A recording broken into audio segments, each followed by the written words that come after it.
Bonjour à tous et bienvenue dans Néon et Fier, la collab entre le média queer et LGBT+, Néon et mon podcast Fier.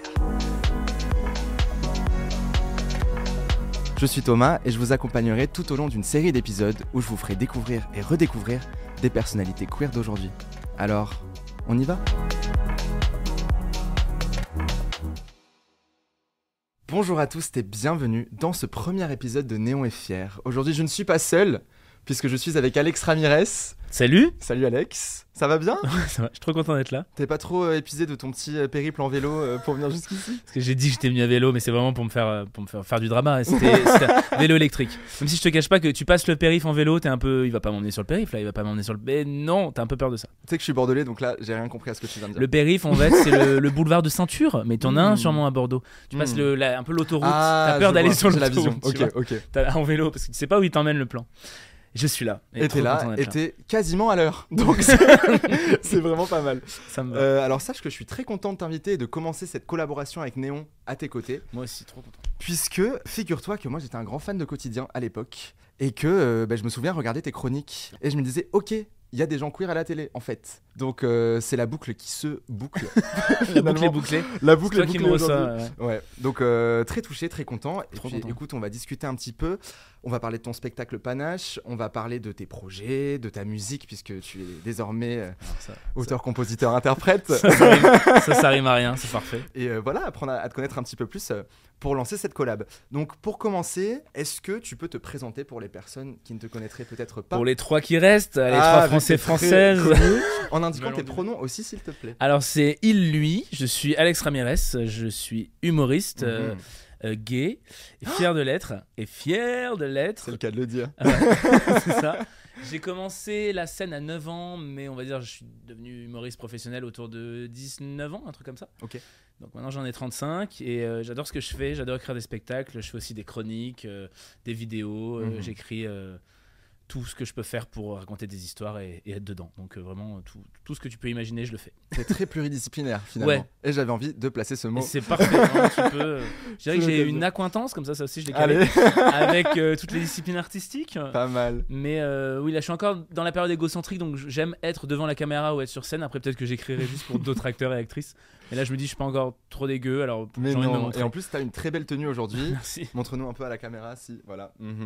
Très sympa. C'est et très doux aussi. Très doux. On peut rajouter une couche. Quand t'es un petit peu pour les gens du podcast, allez voir la vidéo, c'est très triste pour vous. Vous aurez la vision. On vous a laissé de côté, mais c'est un pull sans manches. Ouais, j'ai envie de dire what the fuck parce qu'un pull normalement bon, mais très moelleux. Voilà. Moelleux. Ouais, moelleux. Ah, j'aime bien ce mot. Moelleux. Est-ce qu'on peut le dire moelleux. Tu as un spectacle que tu fais en ce moment qui s'appelle Panache. Pourquoi avoir choisi ce titre ? Parce que déjà j'adore ce mot. Je trouve que Panache, tu sais, c'est la confiance en soi, c'est un peu l'audace, c'est il y a un peu un côté où quand dans tous les cas on va mourir si on peut pas le faire un peu avec style, enfin avec si on peut Panache. pas avoir exactement, c'est ça. C'est un groupe de plumes aussi, c'est un nom qui définit un groupe de plumes et j'avais l'impression que l'animal, le pan, me correspondait bien, cette espèce d'animal qui en fait trop et puis qui a une espèce de photocall derrière lui qui est dans un cabaret permanent. Et pour moi c'est le niveau max de la confiance. C'est un spectacle qui part de la confiance en soi et surtout que faire quand on n'en a pas. Le fameux fake it until you make it. Ouais, mais moi je suis beaucoup dans le fake it. J'ai pas encore maké. En tout cas, je raconte ça. T'as pas mal maké quand même. Ouais, j'ai un peu maké, mais je trouve que merci. J'ai bien fait de venir vraiment. Mais quand en gros sur scène, tu racontes ce que tu rates, tu racontes tes insécurités. Et en gros, c'était un peu mon état actuel quand j'écrivais ça. Je me sentais pas assez en confiance pour faire des trucs, mais assez pour le dire que j'étais pas assez en confiance. Tu vois. Ouais. Et puis ce niveau, il fluctue vachement. Je me suis dit, on va rire de tout ça, et c'est surtout un prétexte pour faire des personnages qui ont tous trop confiance en eux parce que c'est les meilleurs personnages. Comme quel personnage ? Comme tu vois, t'as Carole, fraîchement divorcée, quarantenaire, qui drague le barman et qui dit Mojito. Carole. Donnez-moi la recette. Tu vois, elle est nature peinture, Carole. Ouais.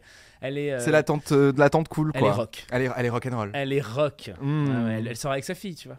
Elle va au Pacha avec sa fille de 19 ans, elle a des créoles et pour elle, c'est la fête quoi. Il y a aussi un prof de biking, tu sais, le vélo dans le noir, qui dit allez, on va devenir la meilleure version de nous-mêmes et tout ça, et tu te rends compte que c'est lui qui est dépressif. Il s'appelle comment celui-là ? Lui s'appelle PA. Ok, c'est cohérent. PA, Pierre-Alexandre, ouais, même c'est PA quoi. PA. Anciennement école de commerce évidemment, et puis maintenant il s'est lancé là-dedans, et puis tu te rends D'accord. compte qu'en fait il a tout perdu, il est dépressif. Et sa phrase, je trouve la phrase qui le caractérise le mieux, c'est qu'il dit allez, je vais pas vous lâcher, c'est vos 45 minutes, personne va vous les prendre. C'est votre moment. Pas comme la garde de ma fille. Voilà, ça veut tout dire sur où il en est dans la vie. Ouais. Ok, bah j'aime beaucoup. Tu viendras, bah oui. Bah bien sûr, tu m'invites ou... Oui. Non, top. Du coup, tu le joues où ce spectacle? Écoute, je le joue tous les samedis jusqu'à fin mars. D'accord. Donc il en reste pas beaucoup, une ou deux. Un ou deux à, samedis. à 19h30, ouais. Top. Et après, il y aura sûrement une date dans une salle plus grande pour la Génial. captation, tout Ok, ça, trop mais bien. je sais pas encore quelle salle, donc je ne dis rien. Ok, t'es très mystérieux, j'aime bien. Des jeux. Ouais, on va dire que c'est du mystère. On va dire que c'est du En mystère. vrai, c'est l'ignorance.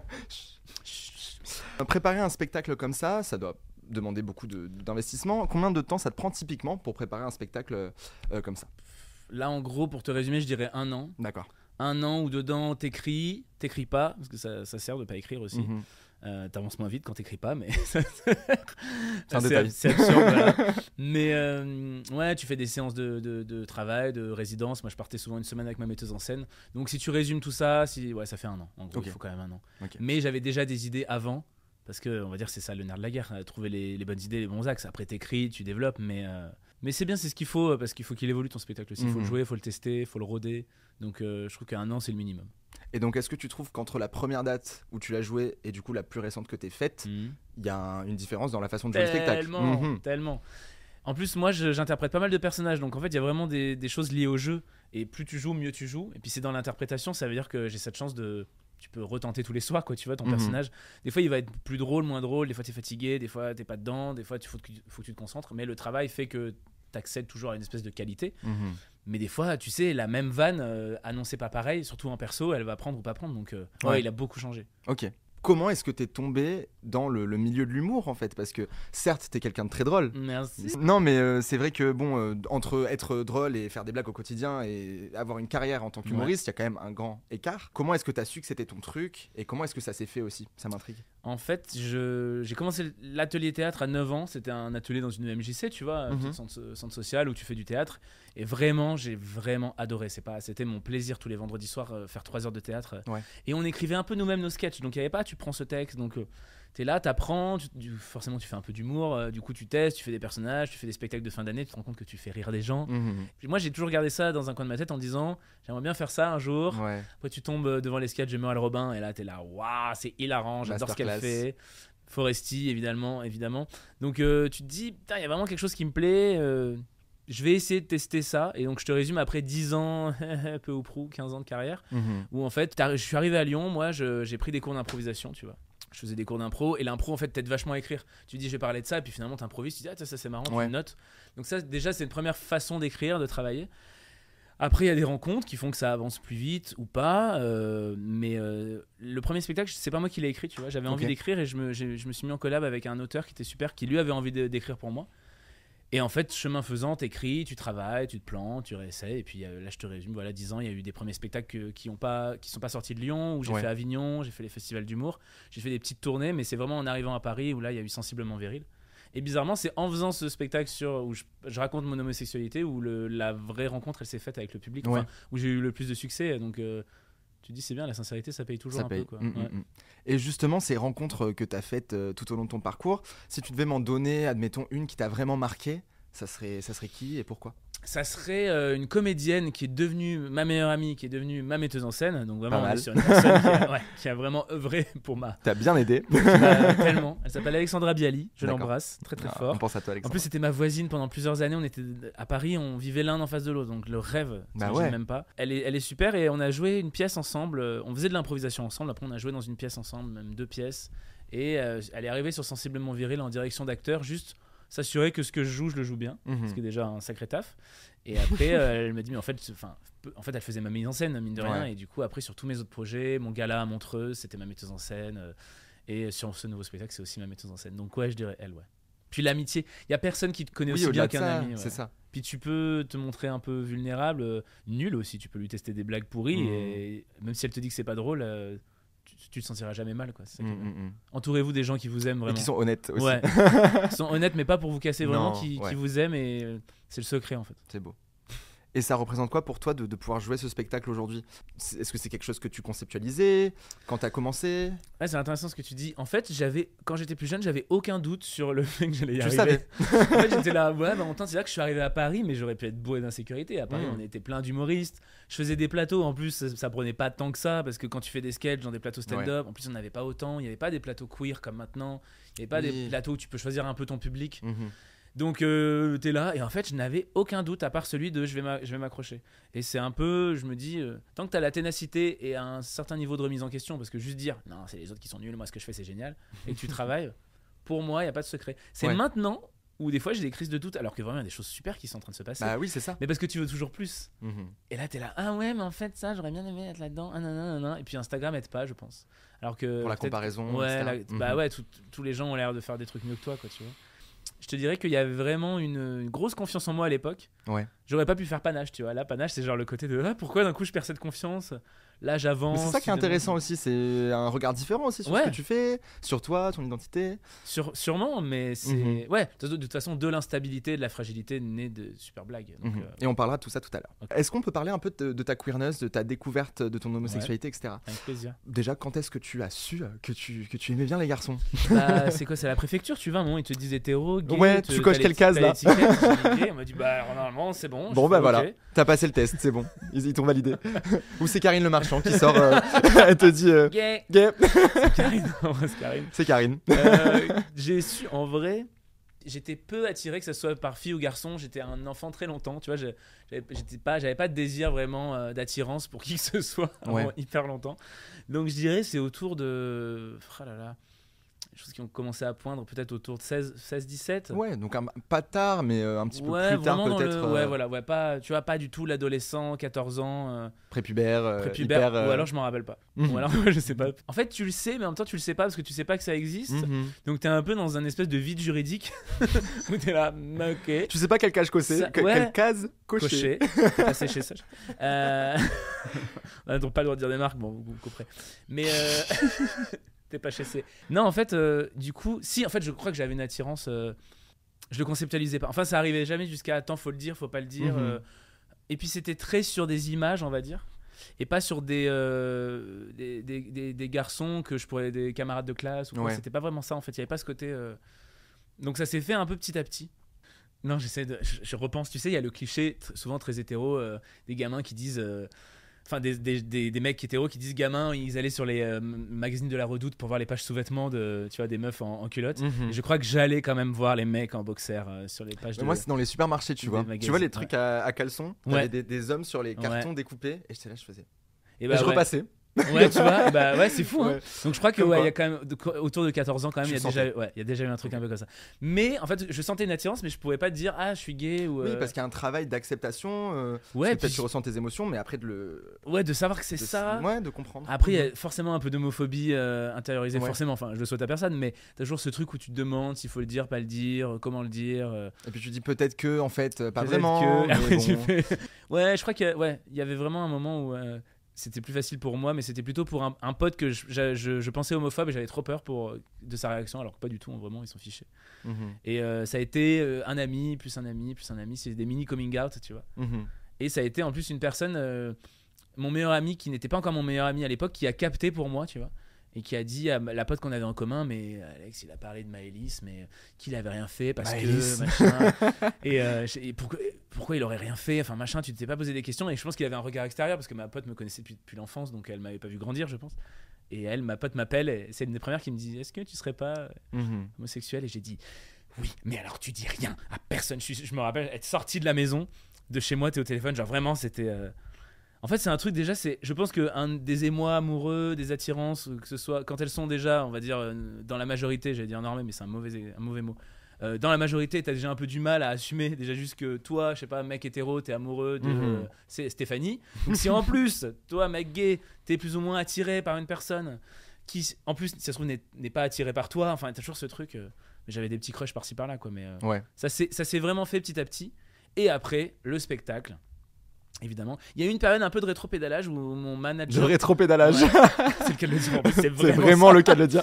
J'ai vraiment rétro à pédaler, puisque mon manager de l'époque, il y a très longtemps, me disait, qui lui avait une homophobie interne, on va pas se mentir, me disait non mais dis-le pas, ça peut t'enfermer dans des rôles et tout. Je peux comprendre son point de vue, c'est vrai que maintenant il y a des conséquences, mon coming out a eu des conséquences, mais si tu prends le bon et le mauvais, il y a quand même plus de bon, donc je suis content de l'avoir fait publiquement de manière... Ouais.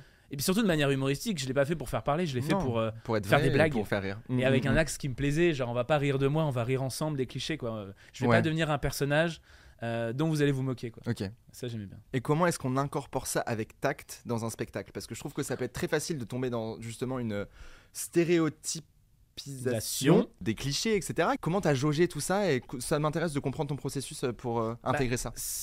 En fait j'ai jaugé en faisant presque un peu le chemin inverse, en imaginant toutes les interrogations que pouvait avoir une personne hétéro et ignorante, et en allant à rebours de ça. D'accord. Au point qu'à un moment j'ai presque oublié la communauté gay, et où il y a un moment j'ai mal amené mes blagues sur une période, après évidemment je les ai changées, sur le côté où je disais un peu, vous voyez une personne, vous pensez qu'être gay c'est une personne efféminée, tout ça, moi je suis pas ça, mais comme s'il y avait un jugement de valeur de moi je suis pas ça, alors que vraiment on a le droit d'être qui on veut, comme on veut, tout va bien. Absolument. Évidemment.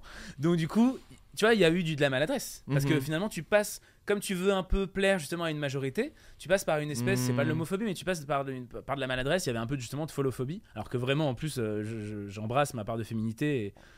Donc, ouais, juste tu essayais d'en rire, mais tu savais pas comment en rire. Et du coup, le piège, je pense que c'est de l'homophobie. C'est fort, pas l'homophobie, mais tu sais, une autodétestation un petit peu assumée. Ouais, en fait, l'humour, d'accord. c'est beaucoup de l'autodérision. Donc il faut savoir se tailler. Sauf que si, pour moi évidemment, ça engage que moi, si tu tailles déjà, si tu tires un peu déjà sur l'ambulance en utilisant déjà des clichés qui sont utilisés contre des personnes, contre leur gré, à qui ça plaît pas, je trouve que c'est un peu enfoncer le clou. Et donc l'idée, c'était de prendre à rebours. Réponse très longue finalement pour une. Oui, non, mais c'est juste de rire, de retourner le truc. Et ouais, exactement. Le côté, eh bien évidemment, nous les gays, on est avides de sexe, donc là, bah évidemment, moi je vais tous vous sauter dessus, les gars, c'est prévu, bien sûr. Tu vois, ou genre. Enfin, ouais, évidemment, toutes les filles vont être déçues. Ah, mais alors que. Enfin, il y avait ce les truc-là, clichés, quoi. Les clichés, mais tu sais, c'était. C'est exactement ce que j'allais te dire, c'était il y a un moment. Donc c'était. À l'époque, tout était en bois et tout. C'était avant l'ère des téléphones, même. C'était, on peut dire, avant le Covid. Aïe, aïe, aïe. En vrai, c'était en 2017-18.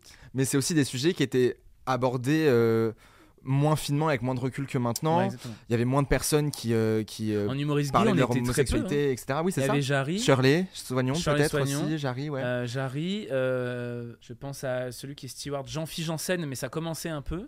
Mais lui, c'était vraiment pareil. Lui, il utilisait vraiment des clichés pour amener autre chose. Oui. Vincent De Dienne qui en parlait, mais qui faisait pas de sketch dessus. C'est ça, et puis c'était pas forcément très. Bah, c'est ça. Donc aussi, t'as essayé d'amener le truc comme tu pouvais, c'est vrai. Ouais, et puis ça t'apprend, et puis mais l'axe me plaisait tellement. Du coup, est-ce que ton coming out privé, il coïncidait avec ton coming out cynique? Mais du coup, non, c'est ce que tu disais tout à l'heure. Donc du coup, c'était à deux moments très différents. Ouais, c'est vraiment tous mes amis étaient au courant. Il y avait juste, tu sais, cette espèce de les amis pas amis, les potes, les collègues humoristes, tout ça que tu croises et qui moment te disent non, eux ils savaient pas justement. Ah ouais. Il y avait ce côté parce que pour moi, si tu le savais, tu rentrais dans le cercle privé. Ah, j'entends, t'avais vraiment besoin d'avoir en fait une vraie séparation en fait entre la sphère publique, sphère privée, travail, vie privée. Et donc t'avais des gens qui vivotaient entre ces deux sphères parce que t'as des amis avec qui tu travailles. T'es soit ami, soit collègue, c'est tout. Exactement. Ça donne un truc comme ça. C'est comme maintenant si tu viens voir mon appart, ça y est, si je t'invite chez moi, c'est que t'es un ami, mais parce que j'ai vraiment du mal à inviter des gens chez moi. J'entends. Donc, il y a un peu ce côté comme ça. Ah, d'ailleurs, et j'ai plein d'amis que j'ai pas encore invités, mais que j'ai prévu. Je t'ai pas demandé, mais est-ce que t'as un petit fait inattendu justement, parce que là tu parles de ton appart, tout ça. Est-ce que quand t'es dans ta vie privée, il y a des trucs qui pourraient surprendre les auditeuristes sur toi? Oh waouh, maintenant comme ça là? Là maintenant comme ça. Bah un truc qui peut alors les surprendre, je sais pas, les décevoir peut-être, je sais pas. En fait, j'ai une passion puzzle en ce moment. J'ai vraiment une passion. Non, c'est un green flag, je pense. Ah ouais? J'ai une passion puzzle, et sinon, tu veux autre chose de plus croustillant? C'est très croustillant les puzzles déjà. Ouais, j'ai enfin compris, t'as envie de dire c'est le traquenard ce truc, le puzzle. En fait, vraiment, ceux qui hésitent à se lancer, il faut que vous ayez un coin où le puzzle donc. Ouais, dans le puzzle. Okay. Faut que vous ayez un coin. Vous pouvez assumer. Si vous êtes peut-être queer, très bien, bravo. Mais maintenant, faut aller plus loin. Assumer votre amour des puzzles. En fait, il faut un coin où où tu peux laisser ton puzzle. En fait, souvent, ce qui est chiant, c'est quand les gens disent ah mais après t'as envie de le finir, c'est chiant. Non, si tu galères, tu passes à autre chose. Mais il y a quelque chose d'hyper apaisant Oui, Ouais. tu te concentres. Non, j'essaye de me mettre à ta place et je pense que j'y arrive. Putain, bah bravo. Je pense que j'ai la vision. Parce que moi, je t'aurais jugé. Et c'est quel puzzle en ce moment sur lequel tu bosses? En ce moment, alors, on vient de m'offrir l'affiche des JO 2024. Tu sais, D'accord. celle qui est un peu Où est Charlie, où il y a plein de trucs. Ok, Donc, ok. je suis comme un dingue de le commencer. Et bah écoute, en rentrant, c'est très bien ce que. Après le vélo. Après le vélo, Après ouais, le mais là, chemin en ce moment, retour. j'ai trop de taf. Et donc, pour moi, c'est le synonyme de quand j'ai vraiment Hmm. un week-end tranquille. Peut-être ce week-end. Ouais. C'est ça. On ne t'as peut vu que te le souhaiter. Ben, merci, c'est adorable. Et du coup, est-ce que cette exposition de ta sexualité sur une scène, Ouais. dans une sphère plutôt publique, à une époque où il n'y avait pas beaucoup d'humoristes ouvertement queer, ça t'a valu des commentaires déplacés, ça t'a valu peut-être une critique de ton travail liée à ça? En vrai, aucun haters. J'ai eu Mhm. aucun. Non, en fait, c'était. Tu sais, en plus, c'était justement, c'est l'air d'Insta, tout ça. C'est-à-dire que les gens, normalement, qui te suivent, c'est ceux qui t'aiment. À part si vraiment Oui, t'as. c'est sûr. Enfin, j'adorerais. Malheureusement, il y a Que plein ce de soit gens le qui cas ont- pour tout le monde, ouais. Ouais, il y a Mhm. plein de vagues de haine. Mais comme j'étais un peu dans le côté. Tu pouvais me dire quoi à part si tu mettais ça le gay, j'étais là, bah ouais. Enfin, oui, enfin, il y a un côté, c'est Oui, dit, je suis gay. j'ai fait un sketch dessus, en plus Oui. c'est très drôle. Donc, il y avait vraiment ce truc-là. Il y avait un peu un côté, ce que j'appelle cheval de Troie, vert dans la pomme. C'était un peu aller dans le monde des hétéros et dire, je suis gay, mais vous avez vu, on rit tous de la même chose. Et on rit Mhm. pas de ça, on rit ensemble des clichés de ça. Donc ça, c'était vraiment, ça me rendait un peu invincible en termes de, enfin, inattaquable. Après non, après il y a eu t'as des petites remarques à la con du style un patron de plateau d'humour, tu fais ton sketch où tu t'annonces ton homosexualité, il dit ah mais je savais pas que ça allait parler de ça parce que comme on a un autre humoriste gay. Il est paniqué. Ouais. Ah pardon, il y avait Tristan Lopin aussi, faut pas l'oublier. Oui, c'est à vrai. l'époque. Ouais, ouais. Très drôle. Ouais, très très drôle. Mhm. Pardon Tristan, on t'embrasse.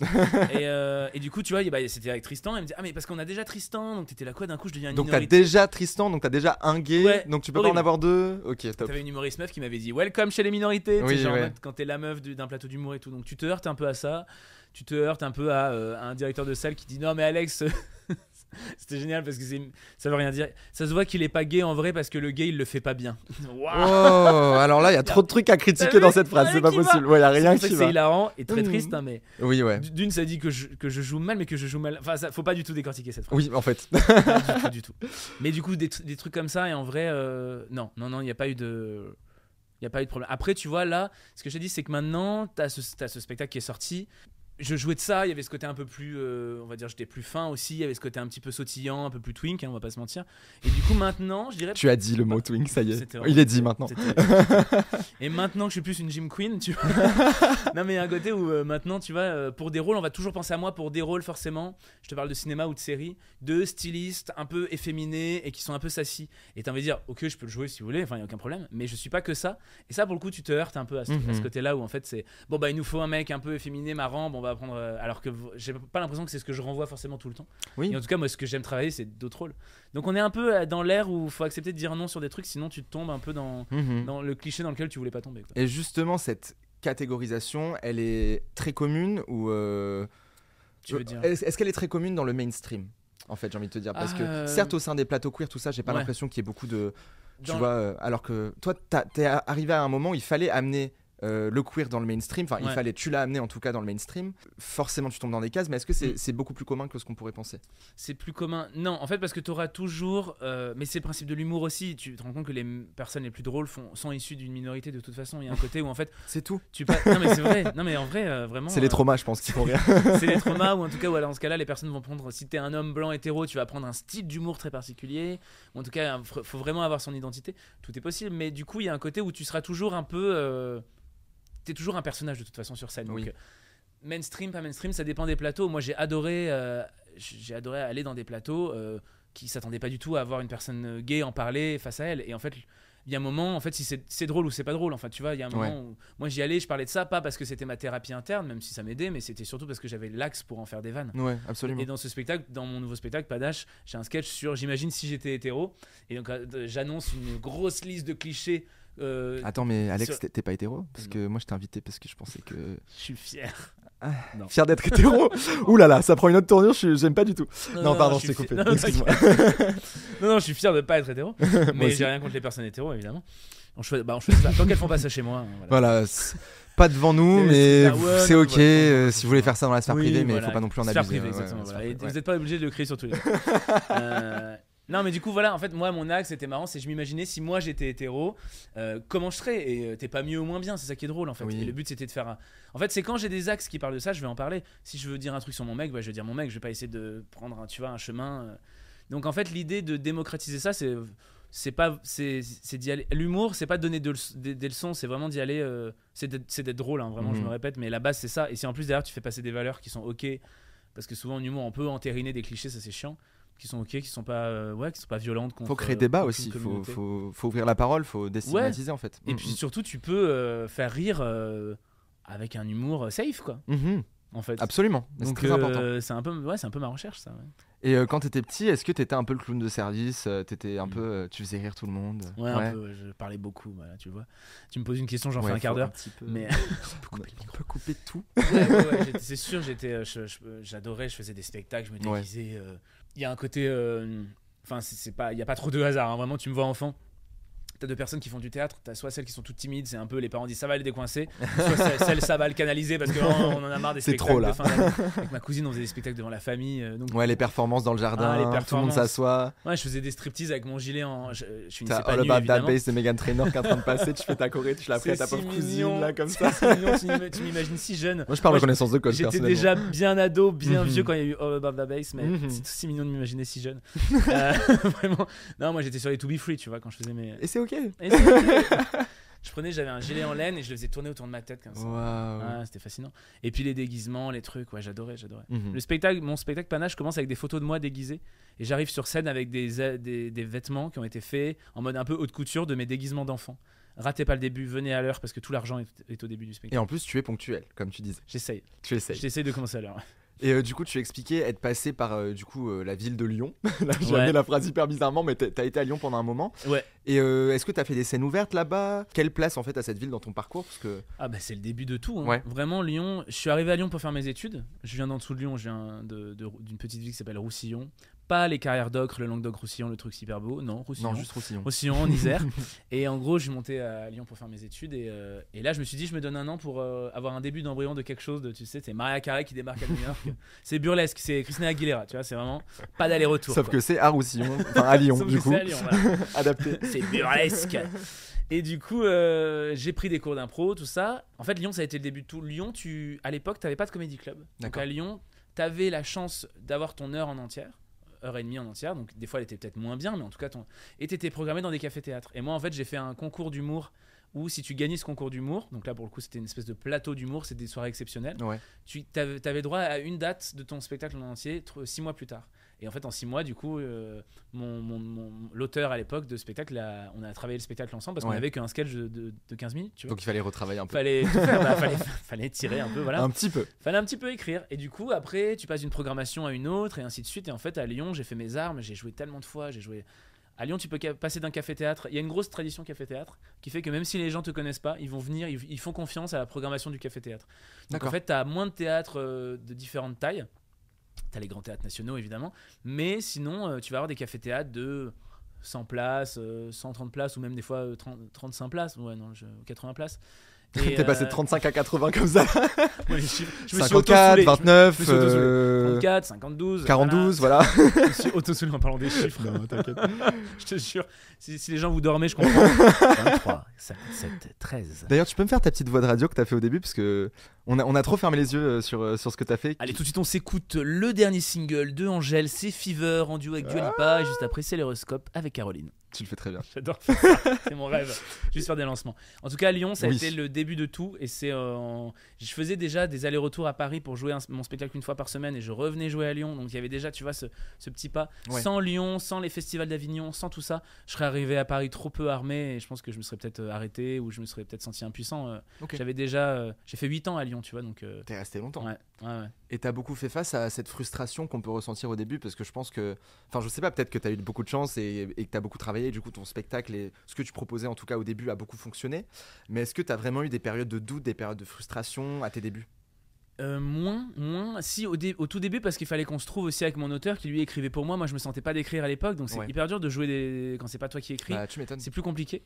Et du coup il y a eu des moments, mais il y a eu des bides internationaux quoi, des intersidérales, des moments où tu joues devant 3 mais ça se passe hyper bien. C'est la soirée de l'année vraiment. Donc génial. Donc génial.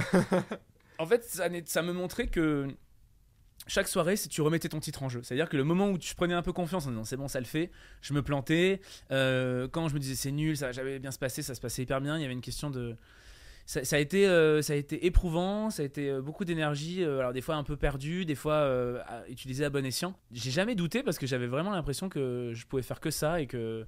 Je dis, le doute est arrivé plus tard, quoi. Et si tu devais me donner là maintenant un moment hyper marquant dans ta carrière, genre le moment où tu as pris conscience, ou le moment vraiment qui t'a convaincu que c'est ce qu'il fallait que tu fasses. Ouais, mais ça j'en ai plein. Alors moi je suis hyper, tu sais, musique de fond, ma vie est un film. T'es le main character. Ouais. Et c'est ok. Ouais. Je regarde la pluie qui tombe et je suis là, je vais réussir. En fait, on a eu plein. Ouais, il y a des trucs un peu, tu vois, même un peu plus.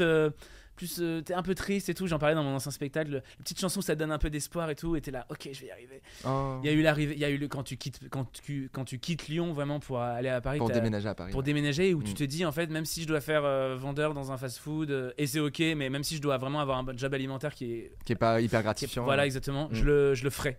Parce que je vais me donner les moyens. Et c'est une fougue que t'es en y repensant un peu avec le recul, tu fais waouh, t'avais rien, t'avais aucun indice qui allait te montrer que t'allais faire des trucs comme ça. Et pourtant, ça s'est hyper bien passé. Le moment, en vrai, je te dis, le moment où tu fais. Où sont sortis la Reine des Neiges, je faisais des vidéos low cost, et donc j'avais fait la parodie de la Reine des Neiges en low cost. Ça avait fait des millions de vues. Ouais. Et mon sketch sur l'homosexualité à Montreux, et ces 2 vidéos sont sorties en même temps. Donc il y avait un peu mes 2 facettes, et j'aimais trop que les gens découvrent ça. Et ça marchait en fait. Ce que j'étais fonctionnait.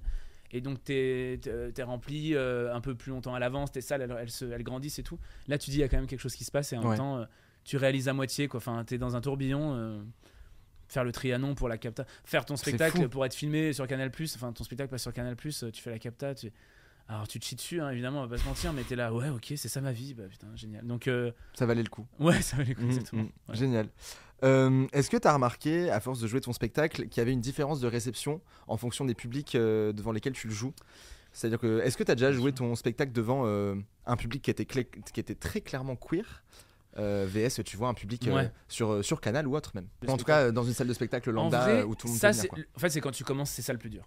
En fait, quand tu commences, les gens ne te connaissent pas. Donc en fait, ils vont mettre tous les a priori sur toi. Il faut les rassurer, montrer que t'es drôle. Mais alors, si t'es drôle, pourquoi t'es pas connu? Enfin, tu vois, il y a tout ce truc-là qui se passe dans la tête des gens. Donc en fait, évidemment, public queer, évidemment. En fait, maintenant, j'ai cette chance d'avoir un public qui me ressemble, qui vient me voir. Et donc, tu sens que t'as pas à les convaincre. Et donc, c'est génial. Ils sont déjà convaincus. Ouais, ils sont déjà, en tout cas, ils savent pourquoi ils viennent te voir. Et alors, ils connaissent pas les blagues, mais ils sont déjà dans un truc. Donc non, je dirais public peut-être plus âgé. Évidemment, tu sens la différence quand je fais ce qu'on appelle des centres culturels, où en fait ceux qui viennent, la moitié de la salle, c'est des gens qui ont pris un abonnement, donc ils savent pas ce qu'ils viennent voir. Et maintenant que j'ai un public qui me suit, quand tu te heurtes à un public qui te connaît pas, t'es là, tu sais, genre les petites ça marche moins bien. T'as des trucs où tu te dis ah ouais, vous voulez vraiment de la grosse vanne, vous allez pas avoir ça avec moi. Parce que je trouve qu'aussi plus t'as ton public, plus tu te permets moins de facilité et plus tu deviens plus précis dans tes vannes aussi. Quitte à te fermer à plein de gens qui vont dire j'ai pas aimé, mais c'est pas grave parce que s'il y a des gens qui disent j'aime pas, il y a des gens qui disent j'adore. Et finalement le piège c'est de dire oh j'aime moyen, d'être moyen, tu vois. Donc ouais, tu vois la diff. Et ça t'arrive du coup d'adapter le spectacle? Non, jamais. Il reste toujours tel quel. Ouais, j'assume vraiment parce que ça serait une erreur. Tu vois, alors c'est très très cliché, mais on va pas se mentir, j'ai une ref à Slave for You de Britney Spears et son serpent albinos. Soit tu l'as, soit tu l'as pas la ref, mais c'est très culture queer quand même. C'est centre culturel, ils ont pas la ref, mais moi je vais sortir les rames et puis je vais leur expliquer et je vais faire des comparaisons. Du coup, Britney, c'est. Enfin, tu vois, d'un côté ça me fait marrer. Je leur dis, mais si le gros micro là, les 3 Suisses, le linge de maison, bonjour. Vous voyez ce genre de micro, elle avait un serpent. Et en fait, l'idée c'est ça qui est drôle, mais c'est pas de les prendre pour des cons parce que t'en as plein aussi qui savent. Mais non, maintenant justement, le but c'est tous les artistes que j'ai vus, même quand ça prenait pas, moi ça me plaisait trop leur van et en fait, le but c'est authentique, c'est le plus important. Non, s'adapter. Si tu changes de pays, tu vois, tu fais des rêves différentes pour qu'ils puissent rire, mais sinon, non. Et est-ce que du coup, tu te sers aujourd'hui de l'humour pour déstigmatiser? Ouais. Alors, déstigmatiser, tu veux dire enlever les clichés sur l'homosexualité, par exemple? Je sais pas, toi d'interpréter comme tu veux. Moi, je sais même pas pourquoi je suis là. Non, je rigole. Déstigmatiser. Bah, j'imagine, oui. En fait, c'est annoncer une certaine normalité parce que c'est ce que nous sommes, normaux. En fait, oui, on a les mêmes problèmes. Enfin, tu vois, on fait des soirées jeux. Enfin, vraiment, tout va bien. Et en on même fait temps, tous des soirées jeux et des puzzles. Et c'est ok. Exactement. Je commence à comprendre un peu où j'en suis. Non, là, je vois. On est là à la trentaine. On sort beaucoup moins en boîte. Mais du coup, ouais, c'est ça. Si pour toi, c'est ça, déstigmatiser, il y a quelque chose de ça. Mais ça sera jamais. Mais même le premier spectacle, je me voyais pas comme un porte. Au début, j'étais un truc de. Je me vois pas comme un porte-drapeau, machin. Et en fait, après, j'ai dit, mais si, en fait, de ouf. Il y a un côté, c'est pas du tout. c'est pas du tout avilissant ou sale de dire non mais attendez, parce que t'as toujours peur en fait de parler pour ta cause plus que ce que, enfin tu vois, ou pas bien ou machin, donc tu te dis je parle dans mon jeu, ce qu'elle veut dire dans les deux sens du terme, où j'en suis, tout c'est ça. beau. Ouais, c'est bien fait. Le double jeu. Un peu auteur. Et on parle pas de Christophe Willem. Quand je serai c'est bon, c'est direct. J'adore Christophe. Donc on embrasse Christophe. Et beaucoup de dédicaces aujourd'hui. Ouais, on embrasse beaucoup de monde. Avec leur consentement, évidemment. Et aimez-vous. Voilà. C'est pas fini, mais c'était le cas de le dire. J'adore faire des feintes. Bonne soirée. Du coup, Ouais. Pour conclure. Ouais. J'adore. Et du coup, est-ce que avec ton humour, des fois, ça t'arrive de provoquer, de faire réfléchir? Est-ce que tu veux aller te heurter en fait? C'est ça qui m'intéresse. Est-ce que là, tu la joues avec le temps de moins en moins safe et t'es vraiment dans des punchlines en fait où tu veux provoquer, tu veux faire réfléchir? Alors moi, je suis quand même un peu bisounours, t'as vu mon pull, donc il y a un côté où ça, en fait, parler d'un sujet pour moi, parler d'un sujet, dire je suis d'accord, je suis pas d'accord, ou ça je le critique parce que c'est quand même ça l'humour quand même. Tu vas pas dire ce qui va bien. Pour moi, il faut vraiment que je maîtrise mon sujet. Oui. Donc il s'avère que j'ai l'impression de maîtriser en tout cas ma queerness, ou en tout cas ce côté de vivre, qu'est-ce que c'est qu'être homosexuel en 2025, qu'avoir 30 ans passés, tout ça. Donc je vais, alors peut-être pour des gens ça va être se heurter ou on va dire aller au-devant de certaines attentes, mais il y a un moment quand j'ai l'impression de maîtriser, j'y vais, je m'en fiche. Tu vois, les clichés sur les personnes hétérosexuelles, ça me fait rire, je trouve ça malin. Tu vois, parler un peu de politique aussi, légèrement, tu vois, il y a un côté... mais j'aime pas donner des leçons. Je trouve que donner des leçons en frontal, il y en a qui le font très bien. Moi j'aime bien te dire ah putain, la balle perdue tu vois la balle perdue pour qui que quoi. Mais c'est très réfléchi quand même en fait. Ouais, c'est réfléchi, tu sais pourquoi tu le fais, mais pas ça m'énerve, vous avez vu, ça c'est ridicule. Enfin pour moi il y a pas de recherche, la recherche artistique elle est un peu moindre. Ouais, j'entends. Donc tu es drag queen depuis peu? Ah, non, pas du tout. Ah bon? Je me suis essayé tu t'es essayé au drag art, ou plutôt on m'a dragifié. Piche qui t'a mis en drag si je ne m'abuse. La meilleure. J'aime beaucoup Piche, mais t'es team Ellipse parce que Bordeaux? Déjà oui, déjà team Ellipse. Quelle chose, hein. Et qu'est-ce que j'aime bien? Je les aime toutes. En vrai, je les aime toutes. C'est la bonne chose à dire. Je les adore, mais on parle quand même. Moi, je pense que je suis team Lula, je vais te dire honnêtement. Lula Strega. Ouais, moi, tu vois, je suis un peu moins comme ça. Et de toute façon, on cherche toujours des. Tu sais, c'est comme les Pokémon, on veut s'identifier. C'est qui ta drag queen préférée? Tu m'échanges une briochée contre une Big Bertha ou? Tu vois, il y a un peu un truc comme ça. Et du coup, Piche, je connaissais Mike d'avant. Et donc, du coup, je suivais déjà cette personne qui m'avait bluffé en tant que danseur dans un show. Oui, voilà. Après, je l'ai vu devenir drag. Donc, il y a vraiment aussi une amitié. Des choses comme ça. Forcément. Après, on va pas se mentir, quand il y a une nouvelle saison de Drag Race, je vais voir sur Insta qui c'est qui me suit déjà de base. Et les personnes qui me suivent, bizarrement, je les aime. C'est ma préférée. Ouais, c'est fou ça. Ah ouais, comme par hasard. Ma belle, je l'ai adorée cette saison, tu vois, parce qu'elle me suivait déjà. Je comprends, j'aime bien ce truc aussi. Tu vois, il y a ce truc-là un peu que tu connais forcément. Ah, je connais, ça fait plaisir. Et en même temps, j'en parle d'une personne quand même qui a fait un move mieux que. Enfin, oui. Et alors, le coup de pied dans la tête de Cookie Cunty. Tu vois le moment que c'est ce move là et puis je te parle me concernant. La meuf est venue me maquiller 2h30 gratos quoi en toute amitié avec Vespi qu'on embrasse évidemment aussi. Qui est venu qui est dans le clip et en fait il y a un côté, j'ai dit mais là vous avez fait des moves de comme si vous m'aidiez pour un déménagement parce que franchement le taf et puis en plus c'est ça les copines. Ouais, tellement, exactement. Et en fait j'ai dit mais vous êtes vraiment mes copines quoi, donc c'est pas ma maman drague parce que ça la vieillirait, c'est un peu ma tata drague. Mais ouais, Piche, puis je suis trop belle en fait, elle m'a fait trop rire. Elle m'a dit pour ta première fois en drague il fallait que tu sois belle, donc je préfère que tu sois avec moi. Mais franchement elle est cash et on peut que saluer ça. Ouais. Et du coup, c'était dans le cadre de la sortie de ton single, Le Dialogue. Le Dialogue, exactement. Pourquoi ? Parce que en fait, j'ai sorti un single qui s'appelle Le Dialogue, qui est une chanson qui se moque des chansons de R&B où le couple s'entend jamais bien. Et j'en avais marre en fait que les chansons R&B entérinent un peu ce modèle. Et toi, t'écoutes ça, tu t'ambiances, mais mine de rien, en vrai, t'écoutes un couple qui est pas ok. Et la meuf, elle en chie toujours un peu quoi. Et j'étais là, fatigant. Et j'ai dit. On va prendre les mêmes clichés, le dialogue homme-femme, les voice codes, les vibes, c'est tout. C'est le côté rappeur un peu machin, faussement viril. La meuf qui est là, Et en fait, le texte va être méga ok, ça va s'appeler le dialogue et on va justement se moquer de tout ça. Et ça, je le fais sur scène en fait, je fais cette chanson sur scène. Okay. Et comme ça marchait bien, j'étais là, mais ça c'est trop marrant de le sortir sur les plateformes. Ouais. Sauf que moi, tu me dis sur les plateformes, j'ai envie de faire un clip. J'adore les clips. Il faut. Ouais, c'est vraiment toute mon adolescence quand j'ai eu internet très tard chez moi. Je pouvais passer des heures devant les clips vidéo. Je voulais faire des clips vidéo à la base aussi. Je voulais être réalisateur de clips. C'est jamais trop tard. Mais en tout cas, je me suis dit là, je vais réaliser mon rêve. Donc je suis et en mec et en drague. Et je fais ce duo, ça s'appelle Le Dialogue, c'est sur toutes les plateformes et sur YouTube. Qu'il faut aller streamer, évidemment. Ah ouais, streamer la team. C'était quoi les clips que tu regardais, que t'adorais quand t'étais plus jeune ? Alors là, ceux qui me viennent, mais j'étais peut-être plus trop jeune, mais c'est tous ceux de la période 1989 de Taylor Swift. Ok, ouais. Parce que Dave Meyers, en fait, il met beaucoup d'effets visuels. Tu sais, c'est vraiment des histoires. Donc t'es là, Too Much. Genre Bad Blood et tout ou pas Bad du tout? Blood, évidemment. Blank Space. Blank Space, iconique. Tu vois, ce truc où Quelle c'est. reine. Même Reputation. Non, c'est pas Reputation. Ah, c'est oui, Ready for It. Non, Non, il n'y a pas de clip pour ça. Ready for It, il y en a un qui est très beau, mais la chanson. Non, de toute façon, tous les clips de T'es Dave pas très d'accord, Alex, aujourd'hui. Toi, t'aimes bien Ready for It? Ouais, j'aime bien. Et c'est ok, comme tu dis si bien. Et c'est ok. Je pense que ça va être ma nouvelle catchphrase. Vu que toute la journée, on m'a dit que je disais ça tout le temps. Oui. Et toi, c'est clair. Et c'est ok. Ah ouais. C'est clair, c'est ok. On peut faire une espèce de duo. Ou des t-shirts à minima. Non, le clip, tu sais, où Look What You Make Me Do. Ah, c'est vrai Tu qu'il est cool. Où il y a plein de rêves de partout de ça. Il y a des super clips. Les clips de Katy Perry aussi, période Roar et tout. Tu vois, ça c'est très imagé. La période quoi, pardon? Roar. Ouais, je l'ai dit à la française. J'adore. Tu veux dire Roar? Roar? Moi, je suis à moitié anglais en plus, donc là, c'est. Alors vas-y, on peut. Raw. Et ouais. Alors période. Et ouais, les gars. Et les girls, et les gays, et les theys, et les thems. Période Roar. Et les clips moins connus. Bah, après, il y a ceux de Coldplay aussi qui sont super, mais des clips même moins connus qui me. Un clip de Oren Lavie. Et c'est tout filmé en top shot, donc sur un lit en stop motion. Et t'as l'impression que la meuf marche, alors qu'en fait elle fait juste elle marche sur place, tu sais, dans un lit. Et c'est hyper beau, allez voir ça. Her Morning Elegance. Ok. De et là, c'était vraiment bien. Merci. Est-ce que t'as une reco culturelle du moment, un truc qui t'a beaucoup marqué, qui t'a beaucoup plu récemment? J'ai fini la saison 2 de Arcane. D'accord. C'est magnifique. C'est trop bien. J'ai jamais vu. C'est très très beau. Il y a des super BO maintenant. En fait, vraiment à la fin, ils se sont dit, en vrai, c'est un peu des clips, hein, vraiment easy. Donc ça, c'est magnifique. Ok. Bref, saison 2, on salue vraiment. Ça, on embrasse tous les potes qui y sont, vraiment. On les embrasse tous. Ah oui, je suis en train de lire une BD sur un truc qui s'appelle Shady Beach. Ok. Et c'est sur un mec J'adore gay. le titre déjà. Ouais, et c'est vraiment hilarant.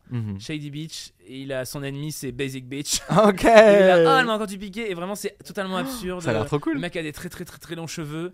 Et ouais, c'est hyper drôle. Ton alter ego, c'est ton rêve d'atteindre ce point peut-être. Capillairement peut-être pas, mais en tout cas. T'es pas loin. Ah ouais. Merci de ta pitié, mais merci. Non mais ça c'est très drôle. Ok, trop cool. Ouais. Et c'est un truc français ou? Je crois pas, je crois que c'est néerlandais ou allemand. Vraiment, on est sur de ce côté-là de l'Europe de l'Est, ouais. C'est traduit évidemment. Trop cool. Mais c'est allez lire ça, c'est très marrant. Allez lire ça. Allez, fin de journée. C'est pas ma faute. Il est 15h. Donc pour récapituler, où est-ce qu'on peut te retrouver bientôt? Donc tu joues ton spectacle Panache. Encore 2 semaines. Exact. À l'Européen, tous les samedis à 19h30. Super. Je fais une chronique tous les samedis aussi, mais c'est enregistré le vendredi évidemment. Tous les samedis soirs vers 20h50, je suis dans Célébdo. Okay. Je fais une chronique avec des personnages ou pas. Enfin, en tout cas, c'est toujours différent à chaque fois. Trop bien. Et sur les réseaux sociaux. Pour l'instant, on en est là. Ouais, c'est ça. Et le single.